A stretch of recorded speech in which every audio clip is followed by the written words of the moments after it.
Death is inevitable, but it is not what you think, and it doesn't need to be feared. Death is not an endless black void that sucks you up and then you just dissolve into nothing. It is not an end. It is a transition.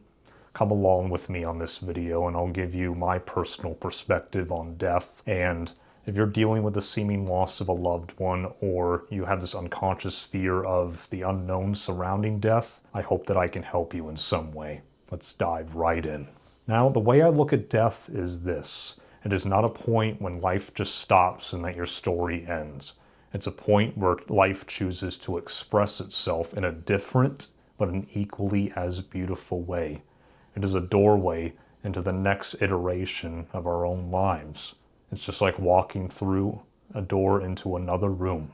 Now, a lot of people around the world fear death because we tend to identify ourselves with our bodies, our personality constructs, our opinions, the things we like, but in truth, we're not any of these things. We are the eternal spirit made out of pure, unconditional love, beauty, and intelligence that was birthed from the God that surrounds all of us and that chose to express itself as a human being. There's this beautiful quote from spiritual teacher Michael B. Beckwith, and this is kind of paraphrased here, but he tends to say something along the lines of, the personality and the human body are a beautiful lampshade, but it is not who you truly are. It's not the light source. You are. That is your true identity. Now, what does this mean exactly? In truth, it means that death doesn't really exist. It's just an illusion. Now, our bodies may expire and they may go back to the earth, but our true selves go on forever. We never dim and we never change. And then when we cross the doorway into the next stage of our life, we return to our original home. And that's the spiritual realm that we were conceived by the God presence that chose to express itself as each and every one of us. And in truth, this is where your loved ones who have passed on are now living. They're free to roam the entire universe however they want, free to express themselves and not bogged down by the negative human emotions of fear, doubt, or worry, or anything like that. And they're fully aware of their infinite and divine nature.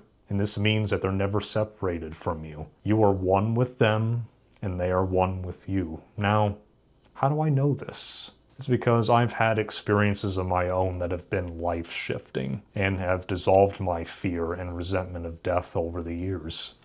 And many of these experiences I fully believe were direct visitations from my loved ones from the other side. Now, the first of these experiences was visitation from my grandmother on my mom's side. She came to me in a dream once, actually. And it was, I would say, a week or two past her death that I had this dream. And after she died, I had this sense of guilt for both feeling like I didn't express my love to her enough, or that I didn't spend enough time with her. One thing that brought about this guilt was I didn't feel like I visited her in the hospital enough before she died. When she came to me in this dream, I was in the hospital, and her room was at the end of the hallway, and the door was open.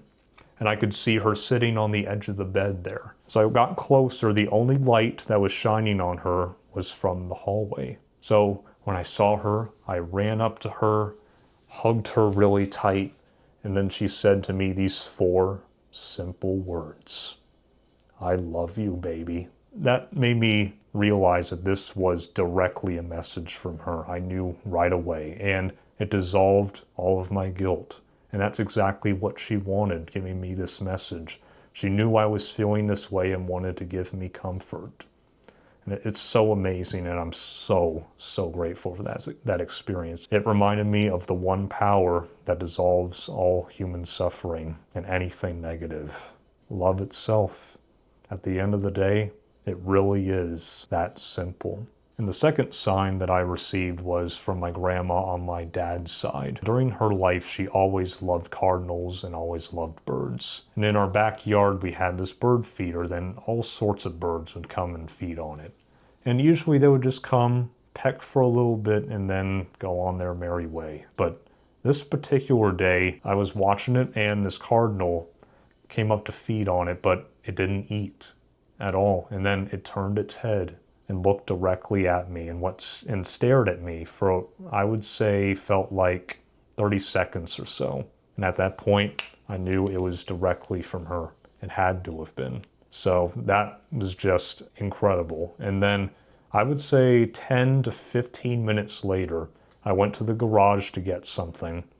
And then on my way out, in the distance, I saw this dove flying directly at me with its eyes directly on me, and then landed about 2 to 3 feet in front of me. And it just stood there for, like, say, 5 to 10 seconds. And the only reason that it left after that was my dad was standing right next to it and then turned around, saw it, and got spooked by it, and then it flew away. That was another sure sign that that was her as well. It was like a little message saying, everything's all right, I'm all right, and then we will see each other again.